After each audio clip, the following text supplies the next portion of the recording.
And welcome to investment पे चर्चा। My name is Naveen Soni.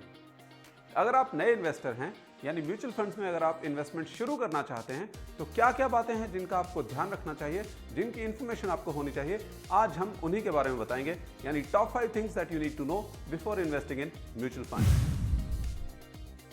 Number 1, mutual fund की बहुत सारी कैटेगरीज हैं और सबका अलग अलग रिस्क और रिटर्न है, जैसे equity, debt, hybrid, solution oriented schemes जैसे रिटायरमेंट और बच्चों के भविष्य के लिए, और कई अन्य जैसे index funds, ETFs, funds of funds etcetera.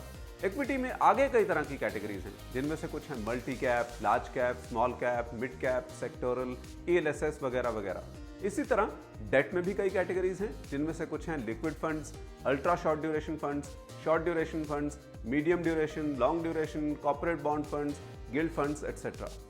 Hybrid fund में कई कैटेगरीज हैं, जिनमें इक्विटी और डेट के मिक्स में अलग अलग रेशो में निवेश किया जाता है। इनमें से एक पॉपुलर कैटेगरी है डायनेमिक एसेट एलोकेशन फंड, जिसमें बाजार की स्थिति के अनुसार पूरा पैसा इक्विटी या डेट में शिफ्ट करने की फ्लेक्सिबिलिटी होती है। कहने का अर्थ यह है क्योंकि इन म्यूचुअल फंड्स का स्ट्रक्चर अलग अलग होता है तो इनके रिटर्न्स भी बाजार के हाल से जुड़े होते हैं।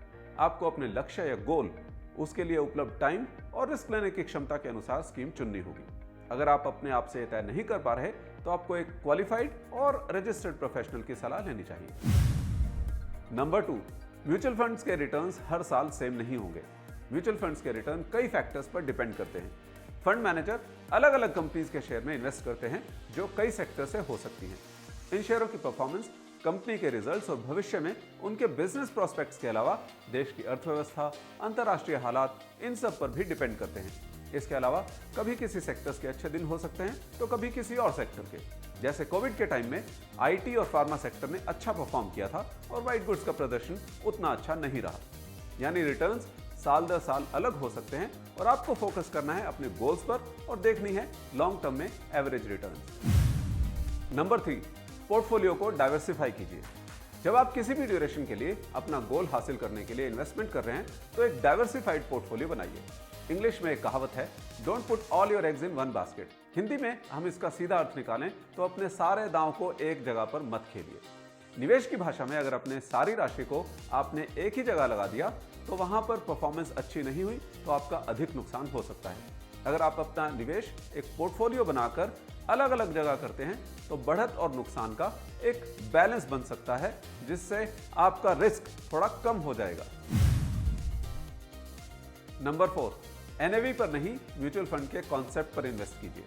कई बार किसी म्यूचुअल फंड की कम एनएवी देखकर आपको लग सकता है कि ये निवेश आपको सस्ता पड़ेगा तो आप उसमें पैसा डालकर अधिक कमा सकते हैं।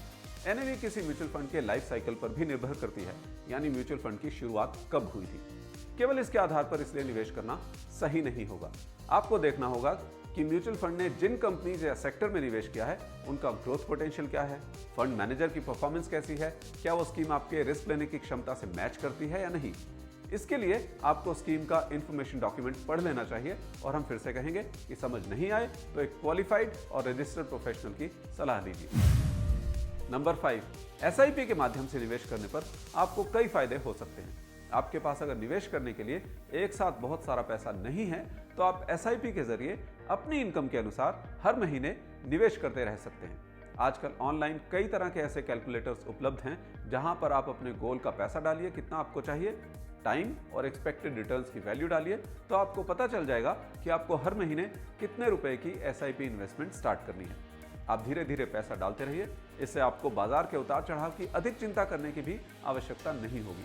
तो ये थी टॉप 5 बातें जो आपको जाननी जरूरी हैं अपने म्यूचुअल फंड के इन्वेस्टमेंट को शुरू करने से पहले। आज का एपिसोड आपको कैसा लगा हमें लिखिए, कमेंट सेक्शन में बताइए। आपकी अगर कुछ फीडबैक है या कुछ क्वेश्चंस हैं, हम अपने एक्सपर्ट्स के साथ उनको डिस्कस करेंगे। आज के एपिसोड को यही वाइंड अप करेंगे। This is Naveen Soni, your host, saying bye bye. Thank you so much for watching. Mutual fund investments are subject to market risks. Read all scheme-related documents carefully. Mutual fund निवेश बाजार के जोखिमों के अधीन है। स्कीम संबंधी सभी दस्तावेजों को ध्यान से पढ़ें।